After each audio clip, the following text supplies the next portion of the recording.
नवापूर तालुक्यात 3 दिवसांपासून संततधार पाऊस सुरू असल्याने शेती पिके पाण्याखाली गेली आहेत.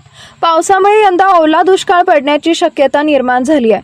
परिसरातील नाले नदी तुडुंब भरून वाहत आहेत. संततधार पावसामुळे पाणी शेतात मोठ्या प्रमाणात शिरल्याने पिके पाण्याखाली गेल्याने बियाणे खते औषधी वापरून जगवलेल्या पिकांचं नुकसान झालंय.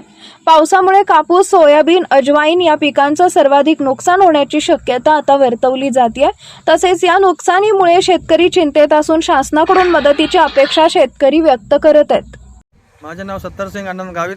मी नवापूर तालुक्याचे रहिवासी असून माझ्या शेतीत 4.5 एकर अजवाईन लावलेले. जास्त पाऊस झाल्यामुळे अजवाईन सगळे खराब झाले. तरी सरकारने याच्यासाठी काहीतरी नियोजन करून काहीतरी शेतकऱ्याला मोबदला द्यावा अशी माझी विनंती आहे.